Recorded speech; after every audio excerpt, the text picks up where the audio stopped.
run all points into stamina, and I am an orc, and I do run the Serpent Mundstone, and my food is Bewitched. Depending on your race, you can actually change this to weapon damage if you want. Also, if you're really good with your resources about keeping your pots up, heavy attacking, whatever, um, you can totally switch this around to what you want. If you want weapon damage, more pen, whatever. This is also optional. I think this is personally the best for me. I like the max stat pool. If you want to run Artam, you can. Another good one is Dubious, or just a straight tri-stat food is fine as well. Um, I personally like this one the best. And it's my front bar. Alright, so getting into the sets. So, I run a front bar, Spriggan's, Maul, Nirnhound. There's a couple options you can do here. You can run a great sword with sharpened, or I was actually thinking about putting sharpened on the maul as well, just to get that extra pin, because why the fuck not, right? So that's kind of up to you what route you want to go. But I do recommend if you go maul, at least go Nirn, and if you go sharpen or great sword, then do the sharpened trait. So back bar, I actually don't have on here. So back bar, I run it 2-piece endurance, sword and board back bar, for the max health, and you'll see why once I get into the skills. But so next set I'm running is Beekeepers. Like I said, I don't have all my pieces, so this isn't my fully upgraded version, but I run Beekeepers on the chest and legs, and then I run it on the jewelry.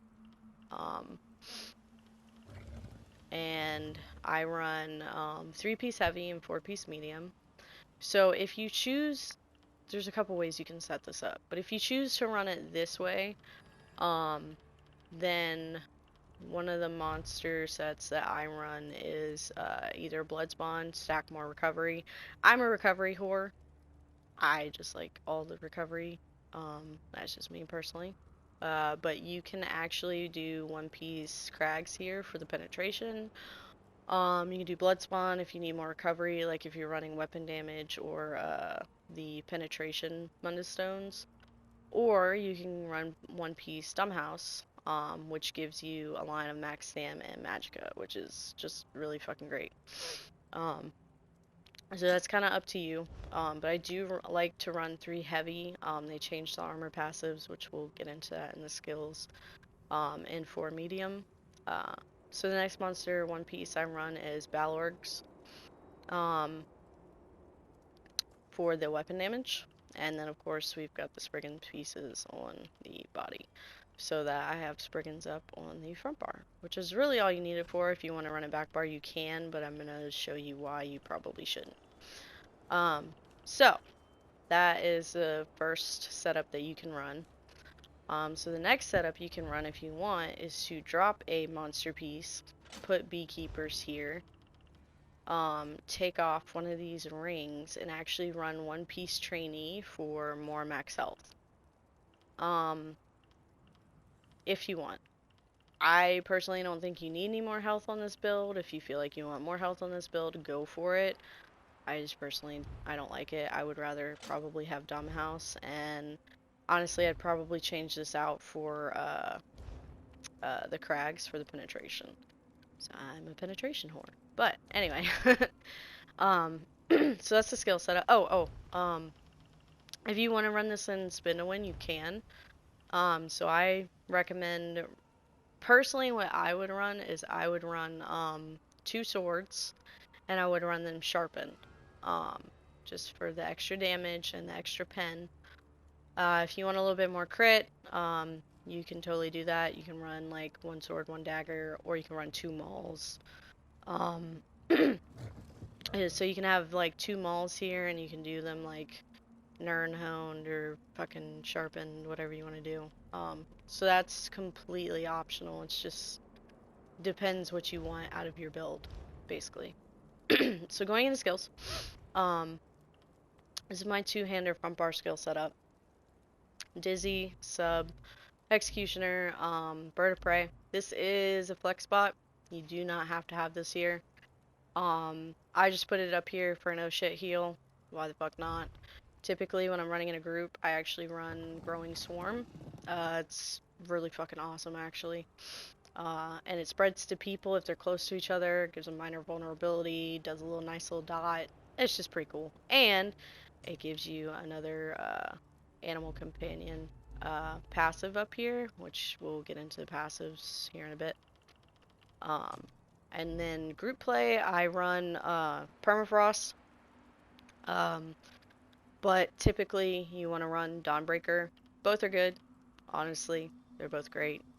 It just depends what you're doing, really. So back bar ultimate, I do run Enchanted Forest. If you're running in a group, you don't have to run Enchanted Forest. Like if you have healers and stuff, you can actually put Permafrost on your back bar, so you can have Dawnbreaker on your front bar for the weapon damage. Again, that's preference. We don't run with healers, we run all damage, so I keep Enchanted Forest on the back just for some group heals. Bread and butter of a Stamden is Bullnetch. So it gives you stamina back, it gives you a major brutality, increasing your weapon damage by 20%. Basically the same fucking thing that Rally does. Bread and butter, you need this. And also, nice little fun fact, if you didn't know, every 5 seconds the Netch removes one negative effect from you. So, pretty neat. And it's free to cast, so why not use it? Next skill, Ice Fortress. This is our armor buff. You need this, and also it gives you minor protection. So that's pretty dope. And vigor, bread and butter. You need that. So this is a skill I was talking about for running two-piece endurance back bar. So basically, this skill scales off of your max health. And with beekeepers, we get a bunch of health, and then the last line gives us health recovery. Now, if you want to, you don't feel like you need the health recovery, you can run Plague Doctor. That is completely up to you. Like I said before, I'm a recovery whore, so I like the recovery. That's just me. But basically what this does is it does like a nice little burst heal kind of. I guess not really, since it's just channeled over 5 seconds, but compared with vigor, if you pop vigor and then you pop this, I mean, you're gonna be back to full health in no time. And also the nice thing is it's a stun, so it does a nice little bit of frost damage, and it hits people for 3 times, then they're stunned for 4 seconds, which is pretty dope because while you're probably spamming the fuck out of Dizzy Swing, I mean, they might be on a cooldown, maybe you don't get that Dizzy off in time, boom, Arctic Blast stuns them, or you're getting pressured, whatever. All around, great skill. As you can see, it's expensive, so that's why I run the setups that I do. And we'll go back into the gear and traits here in a second. And so, this is a flex spot. I recommend keeping all of these the same if you run endurance back bar, which I think is a good setup. That's just me. Of course, the ult is optional. I've been playing around with a bunch of different skills here. When I'm in duels or 1v1s, Green Lotus is lit. I love it. Basically, whenever you heavy attack, say you're low on resources or what the fuck ever, and you heavy attack or light attack, you're getting health back. And it can also heal you or any nearby ally. So if you're in a group, it's pretty nice. And also increases your weapon crit, which you don't really need on the back bar, but I mean, fuck, we don't have enough room on the front bar. I mean, technically you could replace it with rally. Again, that's optional. But so I was playing with this on duels and like 1v1s and stuff, and it works great. But in open world, in my personal opinion, this is the best skill. Shimmering Shield is great. You get a nice little damage shield, you got those little snipes, or those little pokies with their flame sticks. It's going to absorb all that damage. Also gives you a nice little chunk of magicka back. But the big thing here is it gives you major heroism for 6 seconds. So you're just going to have ult gen like crazy. and for reasons that we'll go into the passives here in a second. Sorry I'm jumping around, I'm like super ADD right now. So, while we're on the skills, we'll just go through the passives. So, gotta have this. Gotta have this. This is what I was talking about with the fuck is this thing called? Shimmering Shield. So this passive is great because whenever you cast an animal companions, wow, talk Tiffany, ability while you're in combat, you generate 4 ultimate and it occurs every 8 seconds. So your netch should be up at all times. I don't care what you're doing, this thing needs to be up at all times. So basically, as long as you're casting that, you're gonna be benefiting from this animal companions ability. Also, you're gonna be using the fuck out of sub assault. I mean, that's part of your burst. So, good passives to have. This is really nice. It's kind of why I run Netch on my back bar. A lot of people switch it to their front bar. But I mean, I have animal companions on the front bar, so I don't really need it. But yeah, it gives you some recoveries. Now this. So this is what I was talking about. So see how on my back bar I have I have the Netch and it gives me 2% damage done?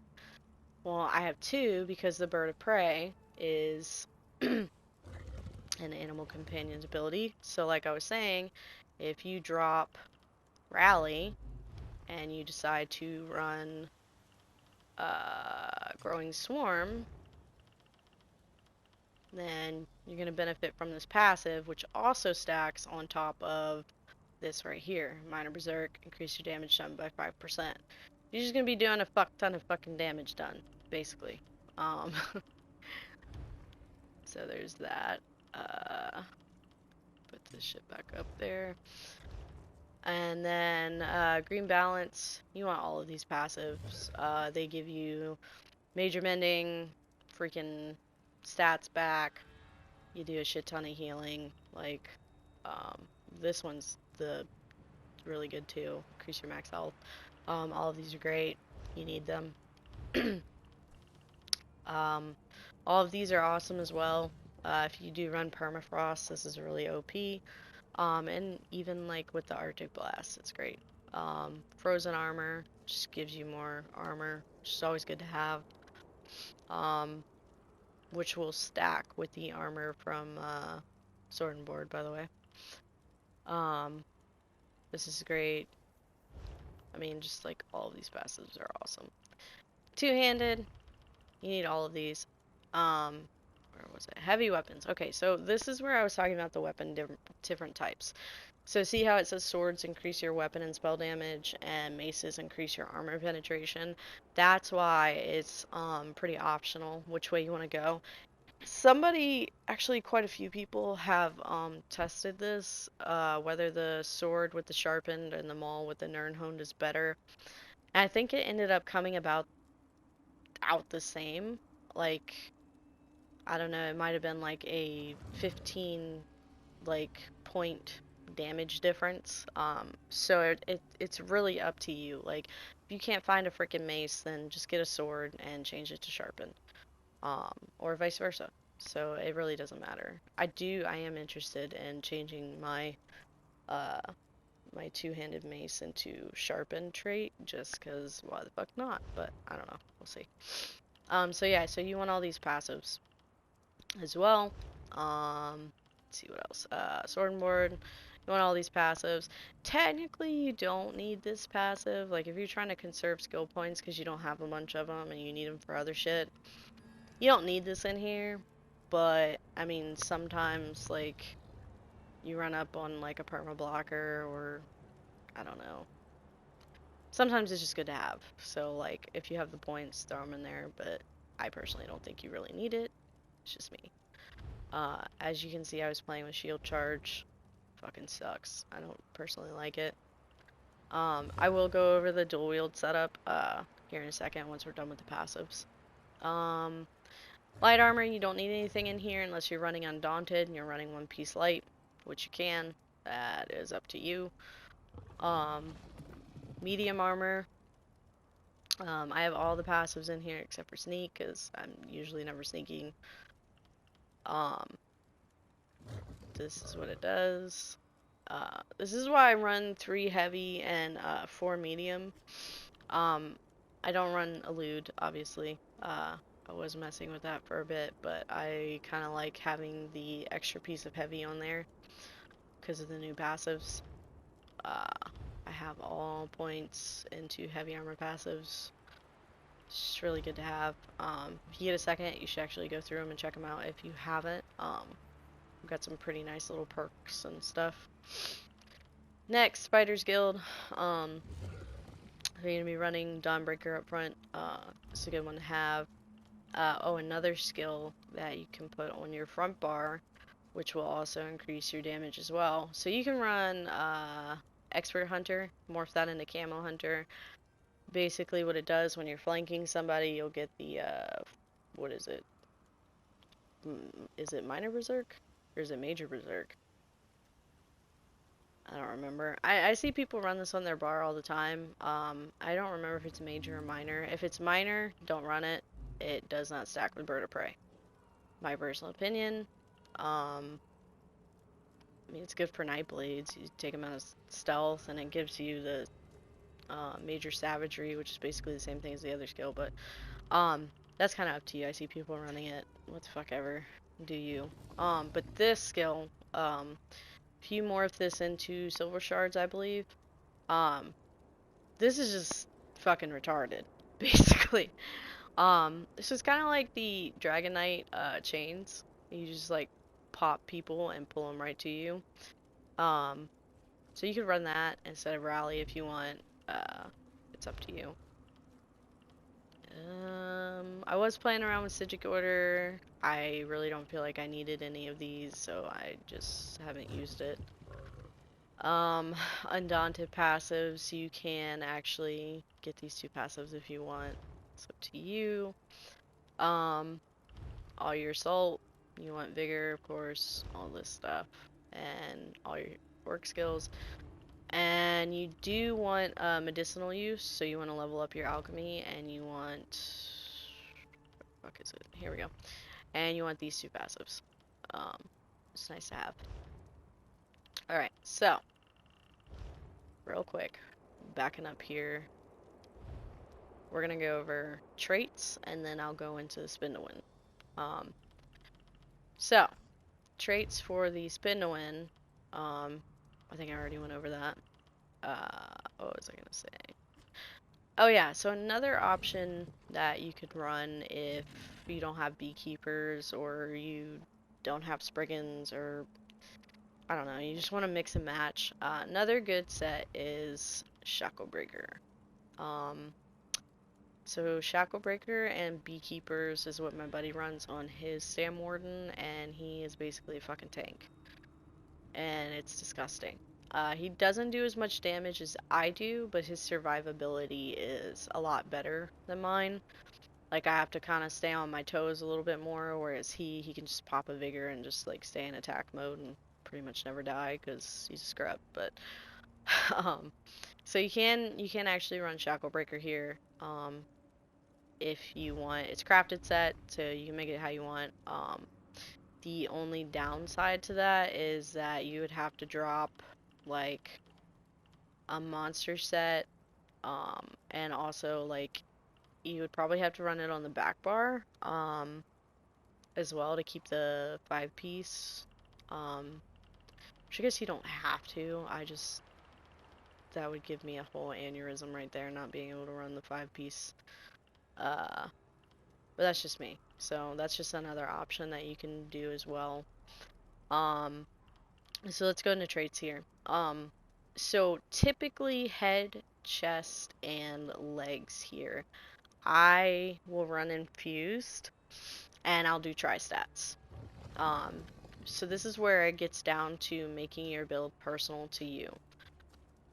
What do you need more when you put this build together? Now, if you're still building it, like, obviously, my shit is all over the place, so this is not finished. But if you're still building it, what do you need more? Like, do you need more magicka? Like, then stamina, or I mean, you shouldn't need fucking health at this point. But hey, man, if you want to build a tank, go for it. So like you just have to look at those things. I think tri-stat is really great.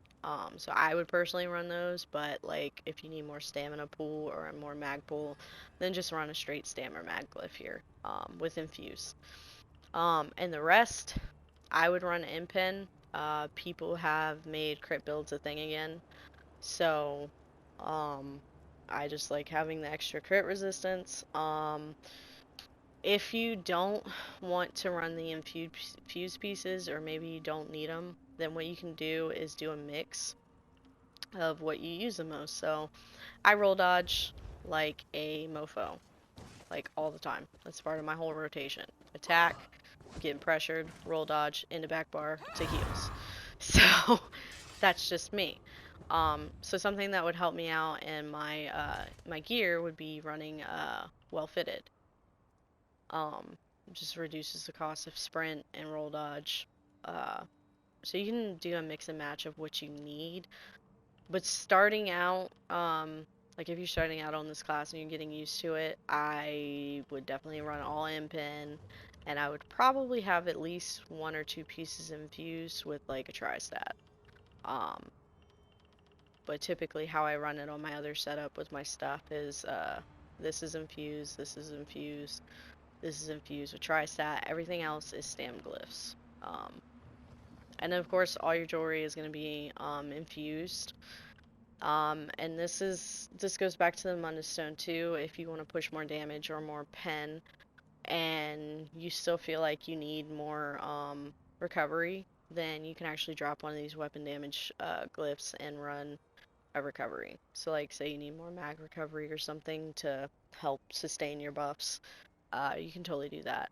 But I do recommend running all infused because you're gonna have enough health. Um, so yeah, that's it for traits. I went over the dual wield traits. Oh, so back bar is gonna be the same. It's not gonna change for dual wield. Like I said, I went over some different skill options. You can tweak this a little bit to how you want. I do recommend keeping Shimmering Shield. I think it's OP. But if you wanted for the dual wield, the Green Lotus would be good. Leeching Vines is good. Soothing Spores. I mean, really, whatever the fuck you want here. Um, I just think Shimmering Shield's OP, so I keep it on. Just those pesky Night Blades. But anyway, so if you want to run the Spin to Win setup, I run Cutting Dive. You don't have to run this. I just like it because again we went over that passive with the more animal companions you have, the more damage done you have. Also, if you got somebody that's like running the fuck away from you and you're trying to chase their ass down, spamming Pigeon Cannon is just fucking OP. And also if they're 7 meters away from you, you get that off balance. So pretty fucking OP in my opinion. But you don't have to run this if you don't want. You can run the Silver Shards here, Trap. I mean, literally whatever you want to run here. Sub Assault, I move my Bird of Prey over here, and Growing Swarm, and then of course, where the hell, there it is, Whirling Blades, with the Dong Breaker.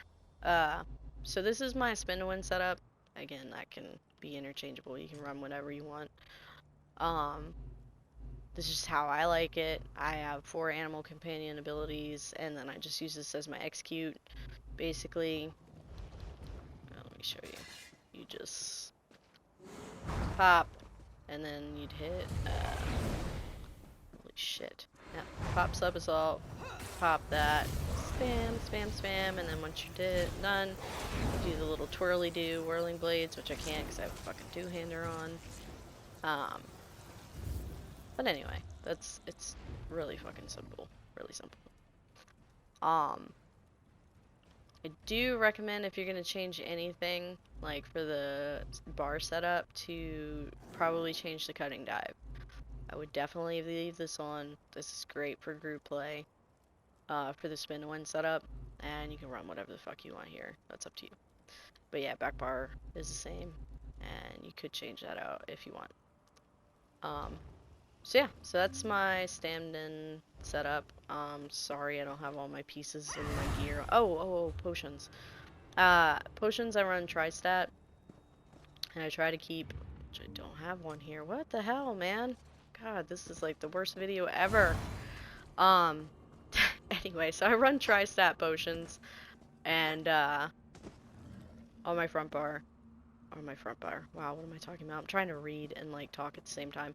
Anyway, I run Tristat potions. I try to keep those up basically when I get low on resources. Um, that's just how I play. A lot of people like to pop their potion as soon as they go into battle and just keep it up at all times. If that's you, go for it. That's not me. I use my potion as a oh shit and then spam heals. That's probably a really bad habit and you probably shouldn't do that, but hey, that's how I roll. What else do we need to go over? Oh, CP. So, I'm still learning the CP system, and I feel like a total fucking noob, but, yeah, this needs to change. I still have a lot of shit that I'm still working on, so I kinda don't even want to go over this with you guys. Um, you should probably be like, what the fuck, why are you running that? But anyway, I guess we can look at it. Yeah, to have that on, I don't know why. All of this needs to change. Yeah, I'm just not even gonna go into this because this is just like I've been testing different perks to see what works and what doesn't. But yeah, we'll go into CP on another time once I've actually figured out what I want to run and what I think will work best for this build. Um, but yeah, I guess since I have all my stuff on my front bar, we could actually I can show you the front bar, but alright, so without the potion,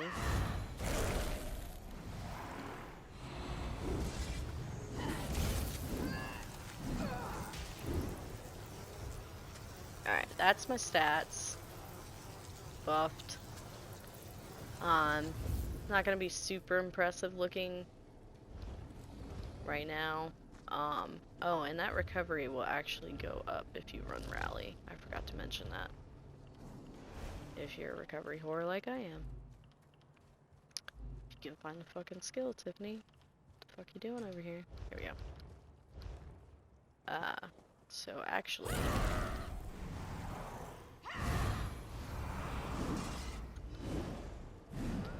heavy attack do thing. So your recovery will go up if you run rally too. So that's kind of a nice perk. But yeah, so that's what I'm working with right now. Obviously this isn't like completed because I don't have all my pieces. But basically that's the idea and functions that it works with. It has pretty decent weapon damage, you have a shit ton of health, you have a fuck ton of health recovery, which actually there's a passive in the CP, which is why I didn't want to show you my CP because I don't think I have it. Right? Nope, that's not it. Right here. So basically, if you have a full bar of ult, you're gonna get like the health recovery, which is like bananas. I think on my buddy's build, he's running the Shackle Crackle and Beekeeper setup with I don't remember his monster pieces, but he has this passive in and he has like 4k health recovery compared to we have 2200 health recovery, which I still think is plenty. So actually you can build into your stam or mag recovery if you feel like you need it. And yeah, that's pretty much it. So if you guys have questions, just let me know. I can go over to things in more detail. Sorry I'm all over the place right now. It's kind of hard to do a build video when you don't have all your shit. But, yeah man, thanks for watching.